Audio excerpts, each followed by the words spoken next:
ضیاء بہت شکریہ، معذرت آپ کو تھوڑا زیادہ انتظار کرنا پڑا. ہمارے پاس خبر یہ ہے کہ کل جو ہے 2 بڑے اجتماع ہونے جا رہے ہیں پشاور میں. ایک علی امین گنڈا پور صاحب لیڈ کریں گے اور دوسرا سبی کے مقام پر ہوگا. ظاہر ہے وہاں پہ این ڈی جو علی امین گنڈا پور صاحب ہیں ان کے ساتھ نہیں بنتی، اس میں عاطف خان صاحب ہیں، اسد صاحب ہیں اور باقی کچھ چند ایک اور لوگ. بتائیے کہ کل آپ کیا دیکھ رہے ہیں پشاور میں 5 اگست نقطۂ عروج ہونا تھا اس تحریک کا، تو یہ نقطۂ عروج آپ کو کس نظر میں وہاں پہ کس شکل میں نظر آ رہا ہے؟ دیکھیں جی، خیبر پختونخوا میں تو کوئی پریشانی نہیں ہے، کیونکہ خیبر پختونخوا میں حکومت ہے ان کی، اور اس مرتبہ انہوں نے خیبر پختونخوا کا بارڈر کراس کر کے پنجاب میں بھی نہیں جانا. صرف خیبر پختونخوا کے اندر ہی مختلف اضلاع میں یہ ریلیاں بھی نکالی جائیں گے اور جلسے بھی منعقد ہوں گے. اور جو 5 مختلف ڈویژن کی سطح پہ یہ جلسے ہوں گے، اور جہاں پر ثوابی والا جلسہ ہے جس میں کہ تحریک تحفظ آئین پاکستان کا جلسہ ہوگا، تو اس میں عاطف خان کے مطابق جو ہے تو تحریک کے جو ہے تو مرکزی قائدین شرکت کریں گے، تو وہ ثوابی میں جلسہ ہوگا. علی امین گنڈا پور جو ہے تو پشاور میں ایک ریلی نکالیں گے حیات آباد سے پشاور تک، قلعہ بالا حصار تک، تو وہ جو ہے تو وہ ریلی نکالتے ہوئے یہاں پر آ کر پھر وہ جلسہ کریں گے. اور جو پی ٹی آئی کے رہنما ہیں کامران مگش، ان کا یہ کہنا ہے کہ اس مرتبہ ہم اپنی اس جو تحریک ہے اور یہ جو احتجاج ہے اس کو ڈی سینٹرلائز کیا ہوا ہے، تاکہ تحصیل کی سطح پہ اور گلی مالی کی سطح پہ ہم اپنے کارکنوں کو متحرک کر سکیں. اور یہ صرف یہ ایک اس قسم کی ایفرٹ ہے، اور یہ ایک ہی دن کا احتجاج ہوگا، اور اس احتجاج کے بعد آئندہ کا جو لائے عمل ہے وہ جو پارٹی کی پولیٹیکل کمیٹی ہے یا پارٹی کی کور کمیٹی ہے یا اچھا ضیاء، یہاں پہ جو ایک اہم سوال پاکستان کے ہیں وہ لوگ دیں گے. بالکل. اچھا ضیاء، یہاں پہ ایک اہم سوال یہ پیدا ہوتا ہے کہ ہم نے دیکھا ہے کہ سینٹ کے جب انتخابات ہوئے پارٹی کے اندر تقسیم نظر آئی، بیانات دیے گئے مختلف کہ جی ہمیں نہیں پتا یہ کس نے لسٹ فائنل کی، کیسے یہ لوگ کیسے ان کو ٹکٹ ملی. اب آپ کو یہ اس تحریک کے موقع کے اوپر، کیونکہ اسلام آباد میں ہم بیٹھے ہیں یا لاہور کے اندر چوہی صاحب بیٹھے ہیں، ہمیں تو یہ ایک پرسیپشن جو ہم ایکسپیکٹ کر رہے ہیں کہ وہاں پہ ایک ہی جگہ کے اوپر بھرپور بڑا ایک جلسہ ہونا چاہیے یا ہوگا، لیکن آپ کہہ رہے ہیں کہ وہاں پہ مختلف جگہوں کے اوپر یہ جلسے جلوس کیے جائیں گے. باقی پاکستان کے اندر پنجاب میں چلو یہ سمجھ بات آتی ہے کہ مجبوری ہے، وہاں پہ نہیں حکومت اجازت دے رہی کو بڑا جلسہ کرنے کی. یہاں پہ تو کسی سینٹرل جگہ کے اوپر ایک بہت بڑا جلسہ کیا جا سکتا تھا. اس کے پیچھے کیا امر مانے ہیں کہ ایک جگہ کے اوپر یہ اکٹھے لوگ کیوں نہیں ہو رہے؟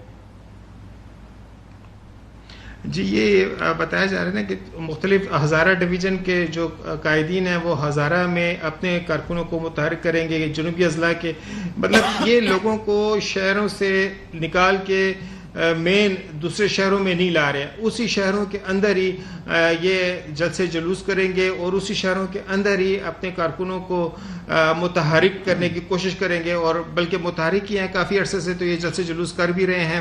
تو ان کا مقصد یہ ہے کہ یہ جو ریلیاں ہیں وہ ہر شہر میں نظر آئیں، کیونکہ ایک جگہ پہ اگر جلسہ ہوگا تو وہی جلسہ ہوگا اور پھر ختم ہو جائے گا. یہ چاہتے ہیں کہ مختلف جگہوں پہ یہ جلسے جلوس ہوتے رہیں، جا کے ٹک ٹاک پہ بھی، جیسے حسن ایوب نے بھی کہا کہ ٹک ٹاک پہ بھی چلے گی چیزیں، ٹویٹر پہ بھی چلیں گی، سوشل میڈیا کافی استعمال ہوگا، تو وہ ساری ایک ایکٹیویٹی جنریٹ ہوگی، اور اس ایکٹیویٹی کے ذریعے جو ہے تو وہ ان کا خیال ہے کہ ان کا پیغام جو ہے تو وہ وسیع تر لوگوں تک پہنچ سکے گا. یہ ان کا مقصد ابھی تک نظر آ رہا ہے. اچھا چلیں جو ہے ہاں پلیز سوال کر لیجیے. میں نے ضیاء بھائی پوچھنا یہ ہے کہ کل جو آپ کہہ رہے ہیں کہ ثوابی میں ایک جلسہ ہوگا، جو علی امین خان بھی اپنی اس کی جو ریلی ہے اس کی قیادت کرتے ہوئے وہاں پہنچیں گے. نہیں، وہ نہیں وہاں پہ جا رہے، ان کا علیحدہ ہوگا، وہ علیحدہ ہوگا. نہیں، اس میں علی امین نہیں آ رہے ثوابی والے اس میں جلسے میں؟ اگر جی نہیں ثوابی میں جلسے میں پشاور میں ہوں گے. اچھا، تو اس کا مطلب یہ ہے کہ ثوابی کا جلسہ پھر علی امین کے بغیر کیا ہونا ہے؟ جی چلے صبح دیکھنے کیا. اور ایک سوال میرا یہ تھا، کیا تحریک انصاف جو عدالت سے سزا یافتہ مجرم ہیں ان کو اپنا سٹیج پرووائڈ کرے گی خطاب کرنے کے لیے؟ عمر ایوب صاحب جیسے ہوگے، چبلی فراز صاحب ہوگے، جیسے زرتاج گل صاحبہ ہوگی، جن کو 10 سال کی سزا ہو چکی ہیں، کیا ان کو سٹیج جو ہے فراہم کرے گی؟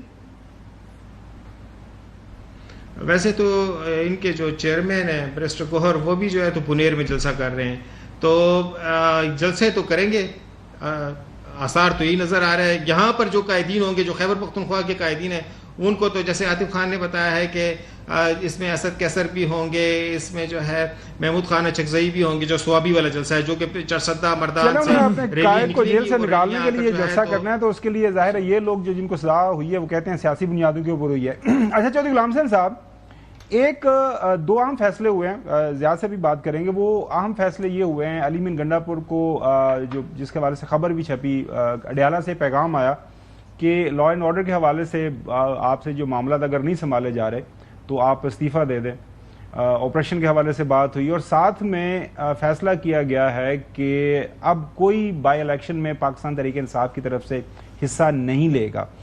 میرا جو آپ سے سوال ہے، پاکستان تحریک انصاف اب بائی الیکشنز کے اندر حصہ نہیں لے گی، آپ کو کیا لگتا ہے یہ اچھا فیصلہ ہے؟ سیاسی سمجھ بوجھ کے حوالے سے آپ اس کو کس طرح دیکھتے ہیں؟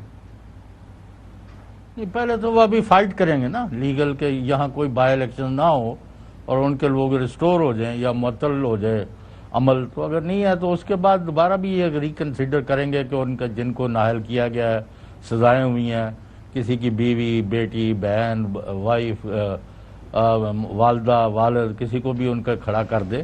وہ تو خان صاحب نے اپنا ایک ریئیکشن دیا ہے نا کہ یہ جو ہے ہم ان کے ساتھ کھڑے ہیں تو ہم نے الیکشن کیوں لڑنا ہے، تو یہ بدل بھی سکتا ہے ان کا فیصلہ۔ ویسے یہ غیر سیاسی فیصلہ ہے،